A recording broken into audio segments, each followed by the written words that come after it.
ಬಿಜೆಪಿಯಲ್ಲಿ ಮತ್ತೆ ರೆಬೆಲ್ ಶಾಸಕರು ಅಸಮಾಧಾನವನ್ನು ವ್ಯಕ್ತಪಡಿಸಿದ್ದಾರೆ. ಮಾಜಿ ಮುಖ್ಯಮಂತ್ರಿ ಬಿಎಸ್ ಯಡಿಯೂರಪ್ಪನವರ ವಿರುದ್ಧ ತಿರುಗಿ ಬಿದ್ದಿದ್ದಾರೆ. ಒಂದು ಕಡೆ ಬಣಬಡಿದಾಟ, ಮತ್ತೊಂದು ಕಡೆ ಉಪಚುನಾವಣೆಯ ಕಾವು. ರೆಬೆಲ್ ಶಾಸಕರು ಯಡಿಯೂರಪ್ಪನವರ ವಿರುದ್ಧ ಆಕ್ರೋಶವನ್ನ ವ್ಯಕ್ತಪಡಿಸಿರೋದು ಯಾಕೆ? ಹೈಕಮಾಂಡ್ಗೆ ದೂರನ್ನ ಕೊಡೋದಕ್ಕೆ ಸಜ್ಜಾಗಿರೋದಕ್ಕೆ ಕಾರಣ ಆದ್ರೂ ಏನ್? ಬಿಜೆಪಿ ಹೈಕಮಾಂಡ್ ನಾಯಕರು ಯಡಿಯೂರಪ್ಪನವರ ತೀರ್ಮಾನವೇ ಅಂತಿಮ, ಖಡಕ್ಕಾಗಿ ಎಚ್ಚರಿಕೆ ಸಂದೇಶವನ್ನ ಕೊಟ್ಟು ಹೋಗಿದ್ರು. ರೆಬೆಲ್ನ ಶಾಸಕರು ಯಡಿಯೂರಪ್ಪನವರ ವಿರುದ್ಧ ಹಾಗೆ ಅವರ ಕುಟುಂಬದ ವಿರುದ್ಧ ಮತ್ತೊಮ್ಮೆ ಆಕ್ರೋಶವನ್ನ ವ್ಯಕ್ತಪಡಿಸಿದ್ರು. ರೆಬೆಲ್ನ ಶಾಸಕರು ಹೈಕಮಾಂಡ್ಗೆ ದೂರನ್ನ ಕೊಡೋದಕ್ಕೆ ಯಡಿಯೂರಪ್ಪನವರ ವಿರುದ್ಧ ಸಜ್ಜಾಗಿದ್ದಾರೆ.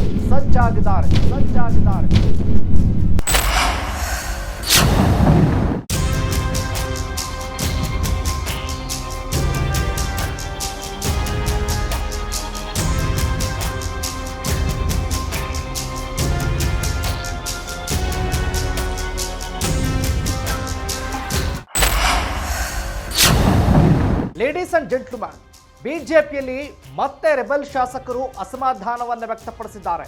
ಮಾಜಿ ಮುಖ್ಯಮಂತ್ರಿ ಬಿಎಸ್ ಯಡಿಯೂರಪ್ಪನವರ ವಿರುದ್ಧ ಮತ್ತೆ ತಿರುಗಿ ಬಿದ್ದಿದ್ದಾರೆ. ಯಾವ ವಿಚಾರಕ್ಕೆ ಸಂಬಂಧಪಟ್ಟಂತೆ ಹೀಗಾಯಿತು? ಬಿಜೆಪಿಯ ಹೈಕಮಾಂಡ್ ನಾಯಕರು ಕಾರ್ಯಕಾರಿಣಿ ಸಭೆಯಲ್ಲಿ ಯಡಿಯೂರಪ್ಪನವರ ತೀರ್ಮಾನವೇ ಅಂತಿಮ ಅಂತ ಹೇಳಿದ್ರು ಕೂಡ ಮತ್ತೆ ಆಕ್ರೋಶವನ್ನ ವ್ಯಕ್ತಪಡಿಸಿದ್ದು ಯಾಕೆ? ಮತ್ತೆ ತಿರುಗಿ ಬಿದ್ದಿರೋದಾದ್ರೂ ಯಾಕೆ? ಒಂದು ಕಡೆ ಬಣಬಡಿದಾಟ, ಮತ್ತೊಂದು ಕಡೆ ಉಪಚುನಾವಣೆಯ ಕಾವು. ಈ ಉಪಚುನಾವಣೆಗೂ ರೆಬೆಲ್ ಶಾಸಕರು ಯಡಿಯೂರಪ್ಪನವರ ವಿರುದ್ಧ ಆಕ್ರೋಶವನ್ನ ವ್ಯಕ್ತಪಡಿಸಿರೋದು ಯಾಕೆ? ಹೈಕಮಾಂಡ್ಗೆ ದೂರನ್ನ ಕೊಡೋದಕ್ಕೆ ಸಜ್ಜಾಗಿರೋದಕ್ಕೆ ಕಾರಣ ಆದ್ರೂ ಏನು? ಇದೇ ಫೋಕಸ್ನ ಎಕ್ಸ್ಪೋಸ್ಡ್ ಸ್ಟೋರಿ. ಬಿಜೆಪಿ ಬೆಂಕಿ. ಎಸ್ ವೀಕ್ಷಕರೇ, ನೆಲ ಜಲ ಭಾಷೆಗಾಗಿ ಪ್ರಾಮಾಣಿಕ ಪತ್ರಿಕೋದ್ಯಮ. ನೀವು ನೋಡ್ತಾ ಇದ್ದೀರಾ ಫೋಕಸ್ ಟಿವಿ. ನಾನು ಶಿವು ರಾನರಾಪುರ.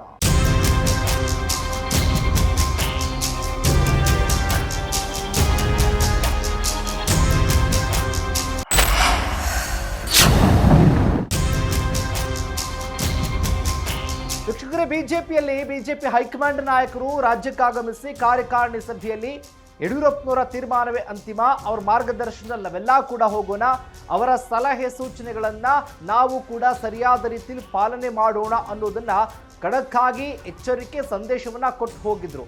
ಅದಾದ ನಂತರದಲ್ಲೇ ಯಡಿಯೂರಪ್ಪನವರ ವರ್ಚಸ್ಸು ಕೂಡ ರಾಜ್ಯದಲ್ಲಿ ಜಾಸ್ತಿ ಆಯಿತು ಅನ್ನೋ ಲೆಕ್ಕಾಚಾರಕ್ಕೆ ಮಾತುಗಳು ಕೂಡ ಕೇಳಿ ಬಂದಿತ್ತು.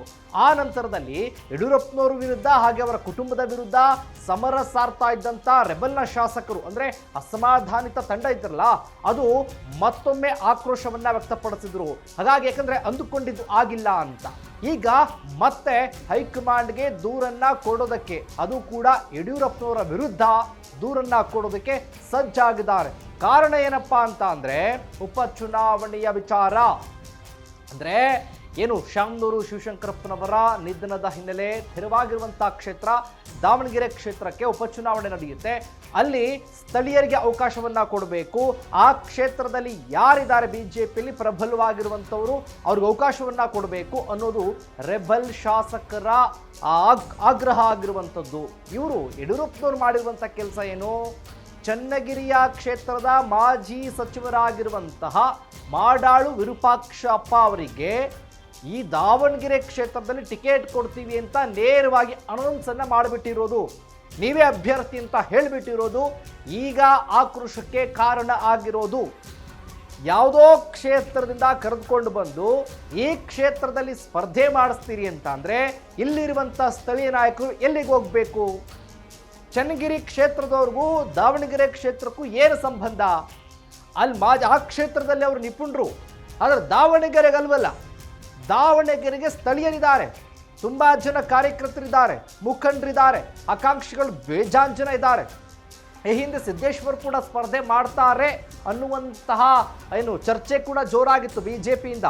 ಎಸ್ ಮಲ್ಲಿಕಾರ್ಜುನ್ ರವರ ಪುತ್ರ ಕಾಂಗ್ರೆಸ್ನಿಂದ ಕಣಕ್ಕಿಳಿತಾರೆ ಅನ್ನೋದು ಕೂಡ ಜೋರಾಗಿ ಚರ್ಚೆ ಆಗ್ತಾ ಇರುವಂಥ ಸಂದರ್ಭದಲ್ಲಿ ಮಾಡಾಳು ವಿರೂಪಾಕ್ಷಪ್ಪ ಅವರನ್ನ ಆ ಕ್ಷೇತ್ರಕ್ಕೆ ಸ್ಪರ್ಧೆ ಮಾಡೋದಕ್ಕೆ ನೇರವಾಗಿ ಅನೌನ್ಸ್ ಮಾಡಿದ್ದು ಈಗ ರೆಬೆಲ್ ಶಾಸಕರ ಕಂಗೆಣ್ಣಿಗೆ ಗುರಿಯಾಗಿದ್ದಾರೆ ಬಿಎಸ್ ಯಡಿಯೂರಪ್ಪನವರು. ಈ ವಿಚಾರವನ್ನು ಇಟ್ಕೊಂಡು ಮತ್ತೆ ಹೈಕಮಾಂಡ್ ನಾಯಕರನ್ನ ಭೇಟಿ ಮಾಡಿದ ನಂತರದಲ್ಲಿ ಈ ರೀತಿ ಹೇಳಿಕೆಗಳನ್ನು ಕೊಡೋದು ಎಷ್ಟರ ಮಟ್ಟಿಗೆ ಸರಿ? ಅಂದ್ರೆ ಆ ಕ್ಷೇತ್ರದಲ್ಲಿರುವಂತ ಕಾರ್ಯಕರ್ತರು ಅಸಮಾಧಾನವನ್ನ ವ್ಯಕ್ತಪಡಿಸ್ತಾರೆ, ಅವ್ರು ಬೇಜಾರು ಮಾಡ್ಕೊಳ್ತಾರೆ. ಆ ಕ್ಷೇತ್ರದಲ್ಲಿ ನಮಗೆ ಮುಂದಿನ ದಿನದಲ್ಲಿ ಏನ್ ಬೇಕಾದ್ರೂ ಕೂಡ ಆಗಬಹುದು ಆ ಕ್ಷೇತ್ರದಲ್ಲಿ.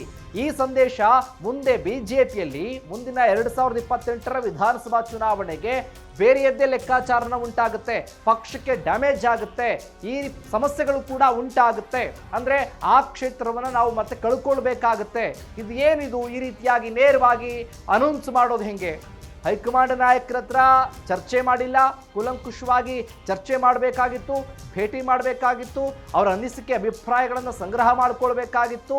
ಇದೆಲ್ಲವನ್ನೂ ಹೊರತುಪಡಿಸಿ ಯಡಿಯೂರಪ್ಪನವರು ಈ ರೀತಿಯಾಗಿ ನೇರವಾಗಿ ಮಾಡಾಳು ವಿರೂಪಾಕ್ಷಪ್ಪನವರೇ ನೀವೇ ಅಭ್ಯರ್ಥಿ ಅಂತ ಹೇಳಿರೋದು ಎಷ್ಟರ ಮಟ್ಟಿಗೆ ಸರಿ ಅನ್ನೋದು ಈಗ ರೆಬಲ್ ಶಾಸಕರ ಮಾತು. ಹಾಗಾಗಿ ಇದೇ ವಿಚಾರವನ್ನ ಹೈಕಮಾಂಡ್ ಅಂಗಳಕ್ಕೆ ತೆಗೆದುಕೊಂಡು ಹೋಗಿ ಹೈಕಮಾಂಡ್ಗೆ ದೂರನ್ನ ಕೊಡೋದಕ್ಕೆ ಸಜ್ಜಾಗಿದ್ದಾರೆ. ಹಾಗಾಗಿ ಮತ್ತೆ ಯಡಿಯೂರಪ್ಪನವರ ವಿರುದ್ಧ ಸಮರ ಸಾರೋದಕ್ಕೆ ರೆಬಲ್ನ ಶಾಸಕರು ಸಜ್ಜಾಗಿದ್ದಾರೆ. ಇದೆಲ್ಲಿಗೋಗಿ ನಿಲ್ಲುತ್ತೆ? ಯಡಿಯೂರಪ್ಪನವ್ರಿಗೂ ಹೈಕಮಾಂಡ್ ಸಂಬಂಧ ಅಷ್ಟಾಗಿ ಇಲ್ಲದಿದ್ರೂ ಕೂಡ ಈಗ ಯಡಿಯೂರಪ್ಪನವರೇ ಗಟ್ಟಿ ಅನ್ನೋ ಹಾಗೆ ಅವರು ಕೂಡ ಬಂದು ಕಾರ್ಯಕಾರಿಣಿ ಸಭೆಯಲ್ಲಿ ಹೇಳಿ ಹೋಗಿರೋದ್ರ ಜೊತೆಗೆ ಯಡಿಯೂರಪ್ಪನವರ ಈ ನಿರ್ಧಾರ ಏನನ್ನ ಸೂಚಿಸುತ್ತೆ? ಬಿಜೆಪಿಯಲ್ಲಿ ಏನಾಗಬಹುದು ಹಾಗಾದ್ರೆ? ಕಾದು ನೋಡೋಣ.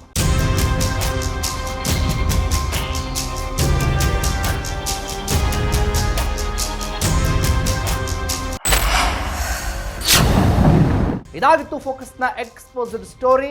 ಬಿಜೆಪಿ ಬೆಂಕಿ. ಎಸ್ ವೀಕ್ಷಕರೇ, ನೆಲ ಜಲ ಭಾಷೆಗಾಗಿ ನೋಡ್ತಾ ಇರಿ ಫೋಕಸ್ ಟಿವಿ.